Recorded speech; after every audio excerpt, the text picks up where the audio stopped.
fundamentalíssima do que constitui este Supremo Tribunal Federal, cuja história se fez exatamente no exercício das atribuições em defesa da liberdade como garantia das liberdades, e do habeas corpus, que desde sempre é considerado o principal instrumento para esta garantia de liberdade, no caso específico de liberdade de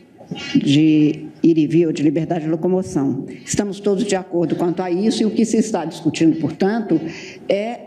a compreensão diferenciada que se tem entre a postura do relator e aqueles que seguiram o seu voto e os outros juízes do tribunal, diz respeito exclusivamente a ser competente esse tribunal para conhecer diretamente ou não, em que isso importaria numa possibilidade maior ou menor de se ter algum cerceamento de defesa. Não tenho dúvida que o Supremo sempre poderá conhecer e conhece, porque quando não conhece por alguma circunstância específica,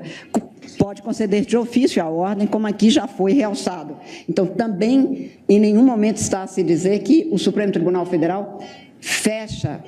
as suas portas, nem poderia, a um instrumento que é um instrumento de garantia das liberdades. Também acho que discussões como essa, como já foi também acentuado em alguns votos, demonstram que há pluralidade de compreensões e de interpretações das normas, se faz nesse tribunal com o respeito devido à pluralidade e que deve realmente prevalecer e que tem que prevalecer, até porque se tivesse um único entendimento, claro, não precisaria de ter 11 ministros, mas poderíamos ter um número menor ou até monocraticamente decidir temas como esse. O que quero deixar no início deste meu breve voto acentuado é que o Supremo Tribunal Federal, a unanimidade nesta tarde, está a afirmar a importância do seu papel como guardião da Constituição na defesa da liberdade, que é o núcleo central do constitucionalismo, além da vida e da dignidade humana, e que a divergência de compreensão é exclusivamente quanto à competência para conhecer de habeas corpus em determinadas circunstâncias, e que o Supremo, em diversas ocasiões, tanto já conheceu de habeas corpus e deferiu até liminar quando não havia previsão legal, quanto com o andar o curso das normas e da superveniência das normas, também mudou a sua compreensão sobre isso. Vide, por exemplo, hoje, o que foi exposto aqui, a jurisprudência mais recente, que faz com que haja diferença de compreensões e de aplicações das normas na turma sobre a possibilidade de se vir diretamente aqui quando se tem, por exemplo, que foi alegado inicialmente pelo ministro Edson Fachin, aplicando-se a súmula 691 por uma compreensão em um determinado momento deste Supremo Tribunal Federal e que ainda prevalece, e que no ponto, aliás, eu supero inteiramente, porque houve já a substituição por um outro título, que é o julgamento colegiado no Superior Tribunal, e que Vossa Excelência, tendo deferido o aditamento e acatado, fez com que o objeto próprio do habeas corpus seja aquele julgamento colegiado e, portanto, seria inaplicável. Entretanto, a compreensão que foi inicialmente adotada pela primeira turma num determinado momento, e quando ali fazia parte, votei no sentido exatamente de reconhecer que o habeas corpus não seria cabível quando fosse cabível o recurso em habeas corpus, garantindo-se sempre a possibilidade de, havendo o que se denomina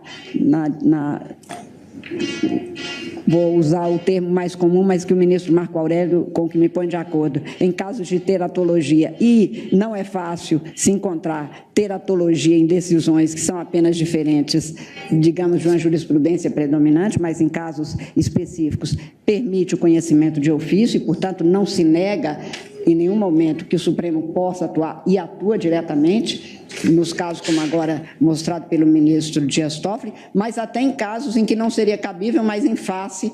de uma lesão ou de uma ameaça comprovada, enseja a atuação como dever do juiz, e por isso é que eu acompanhei sempre na primeira turma a jurisprudência no sentido de que depois ficou vencido o ministro Marco Aurélio e o ministro Dias Toffoli. Ao mudar para a segunda turma, eu ressalvei meu ponto de vista sempre, mas adotei o princípio da colegialidade para aceitar que na segunda turma, predominantemente, a compreensão era diferente. Hoje, o caso se põe no plenário deste Supremo Tribunal Federal e no plenário acho que posso ter a possibilidade de adotar aquilo que me parece a compreensão mais exata de que pertinente seria efetivamente o recurso no habeas corpus, como está posto na Constituição, razão pela qual eu vou fazer uma juntada de voto, mas peço vênia à maioria formada, outra maioria formada, no sentido do conhecimento, para acompanhar o ministro relator, por não vislumbrar aqui nenhuma situação que não permitisse que tivesse sido usado o caminho regularmente estabelecido na Constituição, na minha compreensão. E reitero, com todo respeito, pelas compreensões em contrário. E, portanto, quanto à preliminar, conheceu-se da impetração vencido o ministro relator, o ministro Roberto Barroso, o ministro Luiz Fux e a ministra presidente. E, portanto, vencido quanto ao conhecimento, como disse Vossa Excelência, teria... Presidente. Pois não.